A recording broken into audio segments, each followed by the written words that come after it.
Olá pessoal, aqui é o Ricardo, professor de estatística, e eu vou falar com vocês hoje. Vou resolver uma prova com vocês que eu ia dar antes, né? Se não houvesse pandemia.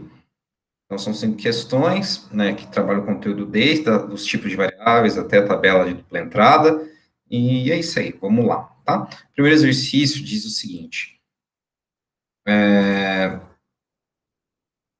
explique de maneira breve, na análise exploratória de dados, quais são os tipos de variáveis. Então, quais são os tipos de variáveis?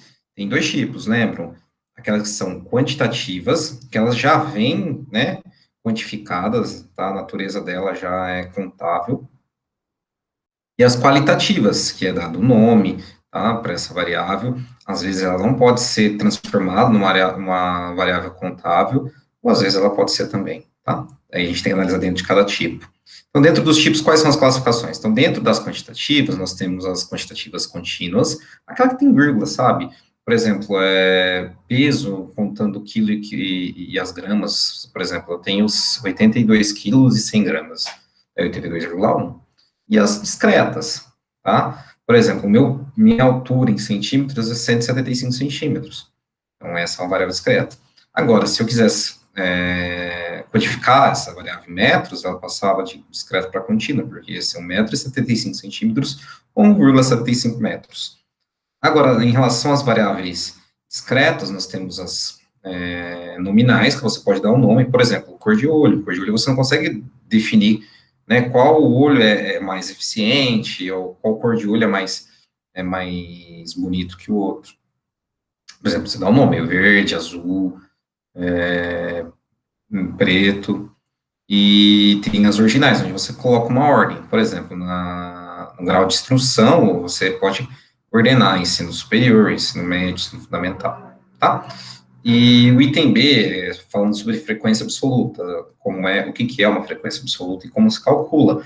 Frequência absoluta nada mais é que a contagem de uma certa frequência de determinada subcategoria. Por exemplo, se você está analisando o sexo da pessoa, tem feminino e masculino, então você conta quantas pessoas são do sexo feminino, e aquilo é a frequência absoluta daquela categoria, daquela variável, subcategoria da variável.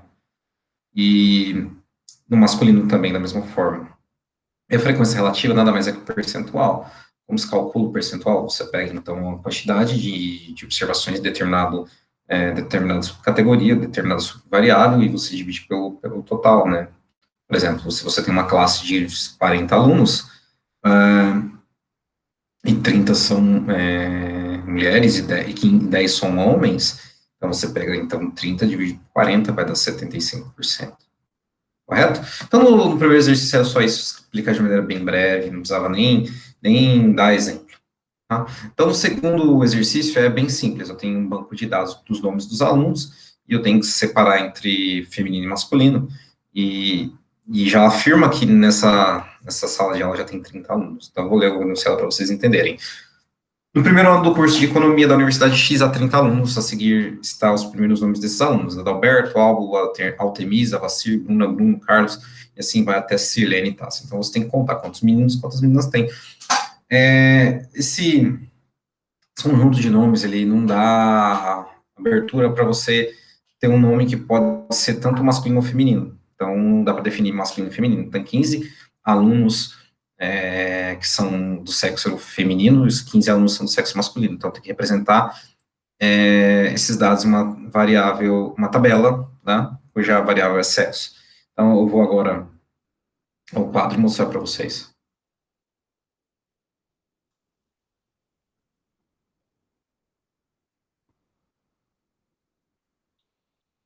Pois bem.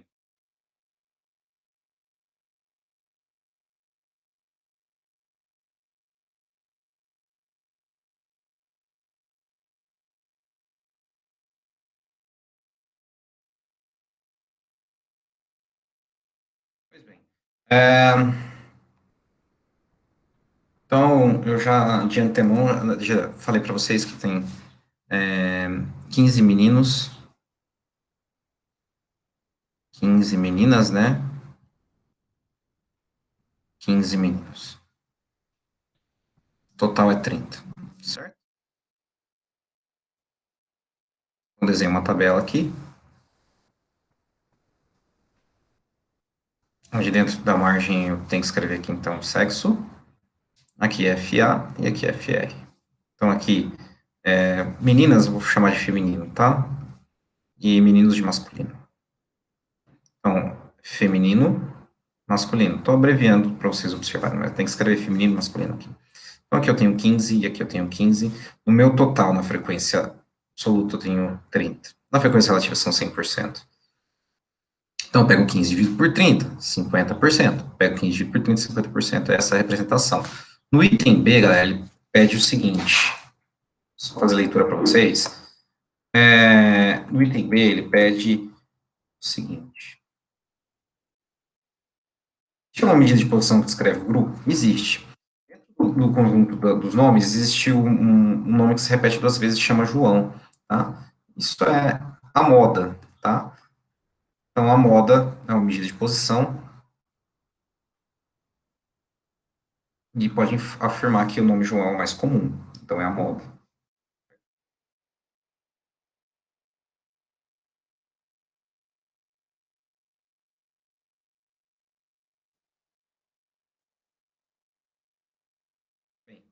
É, vamos agora para o exercício número 3.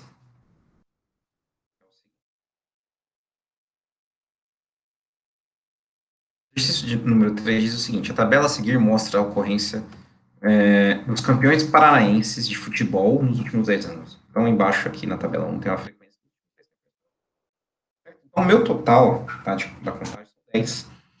Então, eu tenho que completar essa tabela, tá? E representar depois graficamente essas informações. Então, eu vou voltar ao quadro e mostrar como se completa essa tabela, que é bem simples, não é difícil.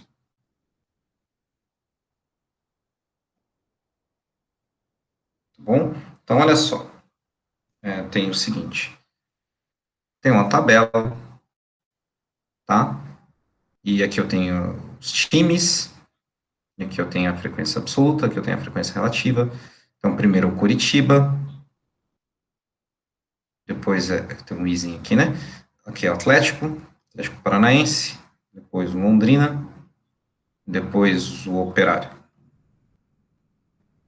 Certo? Então, aqui eu tenho o meu total, que a minha frequência relativa é 100%, e existem algumas lacunas a completar, certo?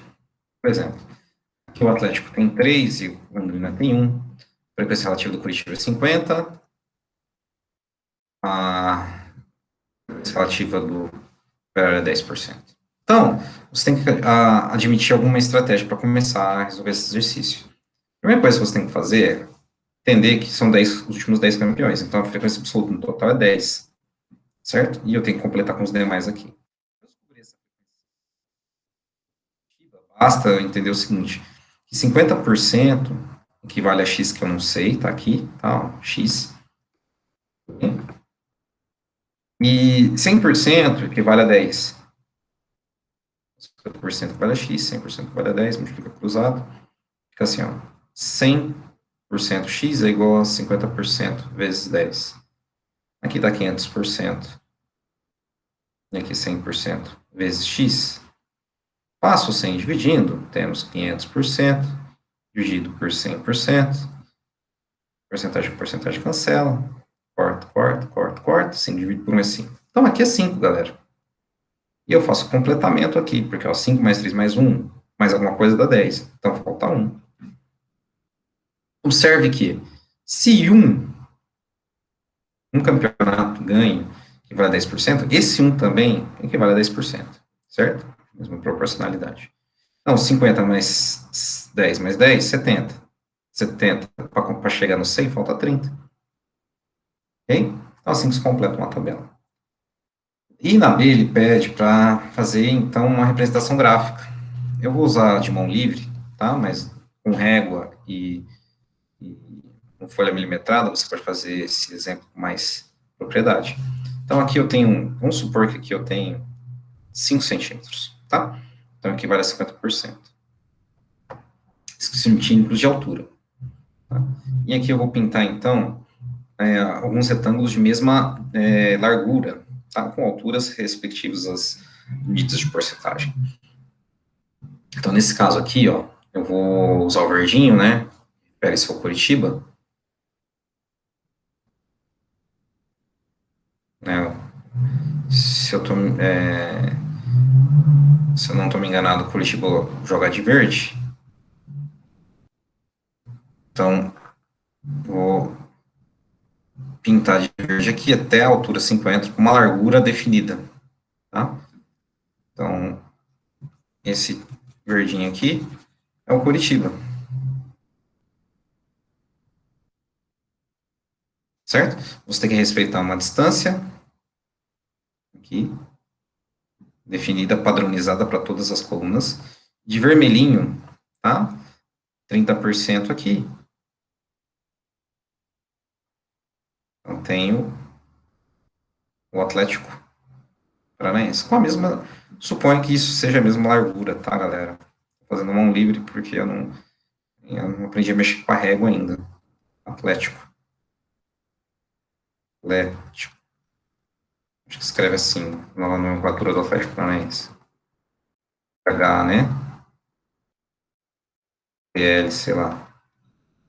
Não sei. Me ajude depois.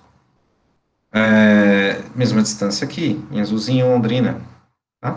A 10%. Altura 5, altura 3 centímetros. Mesma largura, Londrina. Tá? Em pretinho, o operário Ponta Grossa com a mesma altura.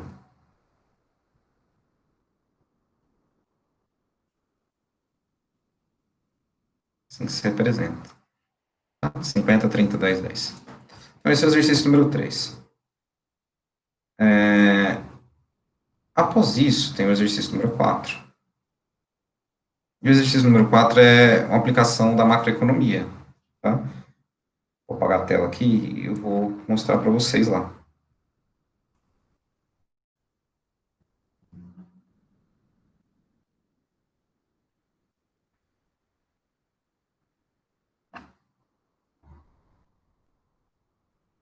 Então, olha só. O exercício número 4 diz o seguinte: na economia é muito importante analisar a taxa de desemprego de uma determinada região. A seguir está a série histórica anual entre 2012 e 2019 no Brasil em percentual. Então, eu tenho essa tabela, tá, com as taxas de desemprego ano a ano no Brasil. O que isso quer dizer? O que isso quer dizer, professor?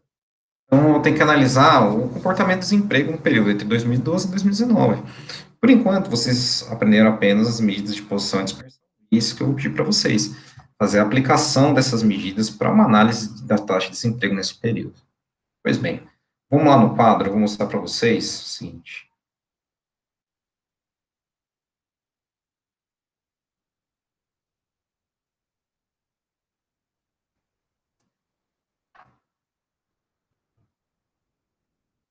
Vou mostrar para vocês como calcular, tá, as medidas de posição e dispersão que são pedidas e fazer uma breve análise conjuntural dessa. Olha só, a primeira coisa que vocês devem fazer é organizar esses dados do menor para o maior, tá? Então, vamos organizar. Primeiro, a primeira informação é 6,8, tá? O menor número é 6,8. Depois, 7,1. Depois, 7,4.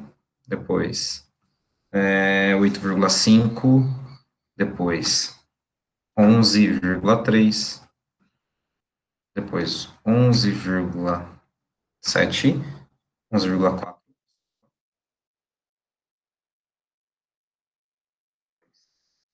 12,6. Depois 13, tá? 13%. Tem 8 observações aqui. 8 anos, de 2012 até 2019. Então, a primeira coisa que eu vou verificar é a mediana, porque a medida de posição mais simples quando está ordenado num conjunto pequeno de dados. Quando o n é par, quarta e quinta posição, nesse caso, média. Então, pega o 8,5, 11,3 e tira a média desses dois valores. Então, a mediana, nesse caso, é a média aritmética entre 8,5 e 11,3. Isso aqui nos dá 9,9. Então, a mediana é 9,9. A média, galera, basta você pegar, tá? Média x, tá? X aqui. Basta você pegar, então, 6,8, somar com 7,1, somar com 7,4, somar com 8,5, somar com 11,3, com 11,4, com 12,6 e com 13, e dividir por 8. São 8 observações. Sua média, quer dizer, a média da taxa de desemprego nesse caso, é 9,7625. Então, para você fazer uma inferência aqui, uma inferência não, para você fazer uma análise aqui, é bem simples. A mediana está à direita da média, isso quer dizer que a taxa de desemprego médio ele é menor que a mediana, isso implica, mas não há tanta diferença entre a média e a mediana, então a taxa de desemprego que diz uma posição média está entre 9,76 e 9,99, então ela é levemente assimétrica à esquerda, então ela é um pouquinho carregada à esquerda, mas não é, tem que calcular as medidas de simetria para você provar qual é, então se é muito assimétrica, se é pouco assimétrica, se não tem assimetria tão carregada, né, nesse caso. A taxa de desemprego, então, média nesse período é 9,76%, então, em média, né, nesse período, 9% dos brasileiros, 9,7% dos brasileiros ficaram desempregados, mas você não pode afirmar se são os mesmos, tá? Isso difere de pessoa para pessoa, a taxa de desemprego ela é dinâmica, e nós temos que observar, então, um desvio padrão para verificar se houve muita variação na taxa de desemprego, tá? Um grande coeficiente de variação te dá um indicativo se houve variação no desemprego ou não. Então, vamos calcular, nesse caso, o desvio padrão, depois verificar o coeficiente de variação. Eu não peço na prova, mas é muito importante você aplicar esse coeficiente para verificar se há muita variabilidade. Então, a variância da taxa de desemprego nada mais é que você pegar, tá, todos os valores, descontar a média, ou seja, o desvio, elevado ao quadrado, dividir por n. O que isso quer dizer na prática, professor? Você tem que pegar, então, 6,8, tirar 9,7625, elevando ao quadrado, mais até o último valor, que é 13, tirar 9,7625, elevar ao quadrado e dividir por 8. Esse valor vai dar 6,66. Essa é a variância de x. Importante é saber o desvio padrão. Desvio padrão é a raiz da variância. Tá? Então, o desvio padrão nesse caso, eu calculei aqui, deu 2,58. Tá bom? Então, basta você entender que o desvio, tá, padronizado, o desvio padronizado a um valor médio, ele tem 2,58 para mais, 2,58 para menos, a partir de 9,76. Ou seja, entre mais ou menos 12, mais ou menos 7,5, ali, 7,20, né, 7, entre 7,20 e 12, tá, eu tenho guardado grandes informações sobre a taxa de desemprego. Então, ela varia entre 7,2 e 12, tá? Então, esse é um desvio, o que o desvio padrão diz para você que ela carrega as informações mais de maior acontecimento dentro desse valor. Então, não tem tanta variabilidade em termos extremos, tá? Termos extremos. Só que eu tenho que saber se ela é potencialmente, se tem maior variabilidade, se ela potencialmente como posso dizer para vocês assim, se ela tem variabilidade forte, tá? Só se eu aplicar o coeficiente de variação nesse caso. O coeficiente de variação nada mais é que a divisão do desvio padrão pela média. Então, tem que fazer esse cálculo, pegar o 2,58, dividir por 9,76. Depois multiplicar por 100 e eu consegui percentual. Esse valor nos dá, deixa eu fazer a continha aqui rapidinho, dá 26%, há uma grande variabilidade. Ok?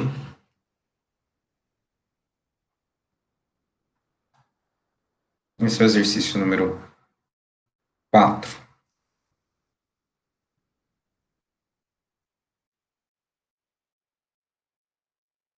E o exercício 5 é um exercício simples. Ele fala sobre filhos e trabalha com tabela de dupla entrada. Vamos lá, vou ler o exercício 5 para vocês. Na tabela a seguir são os números de filhos de 8 indivíduos, os respectivos estados civis. Tá? Então, eu tenho 8 observações, tenho estado civil e salário, para representar uma tabela de dupla entrada. Muito simples esse exercício. Depois explicar sucintamente a relação entre número de filhos e estado civil. Então, basta você contar o número de filhos, tá? Em cada extrato, em cada subcategoria. Fazer uma tabela de dupla entrada, onde você coloca na horizontal uma categoria, na vertical outra. Tá? Então, vamos lá.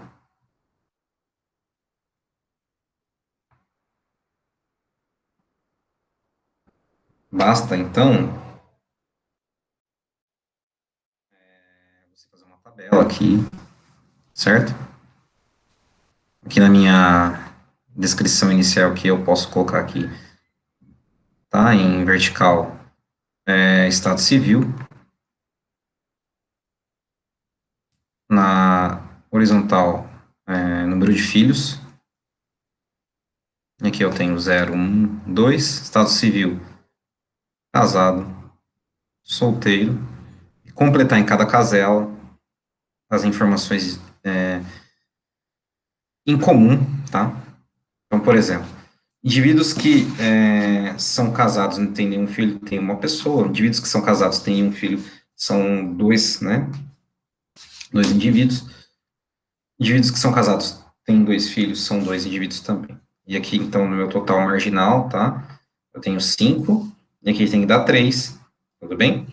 E aqui, solteiro com nenhum filho, eu tenho 2.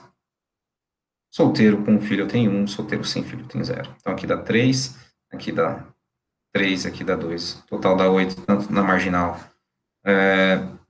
vertical quanto na marginal horizontal. Galera, e na B, pede para interpretar essa tabela, bem simples. Os indivíduos solteiros têm menores, né, tem maior frequência com nenhum filho, e os casados têm a maior frequência com 2 filhos, e com um filho também. Ou seja, a propensão, tá, de filhos é maior para quem é casado. A propensão para quem não tem filhos é maior para quem é solteiro. Simples assim. Tá? Então, essa era a resolução da prova de estatística. Agradeço a todos, muito obrigado. Até mais. Tchau, tchau.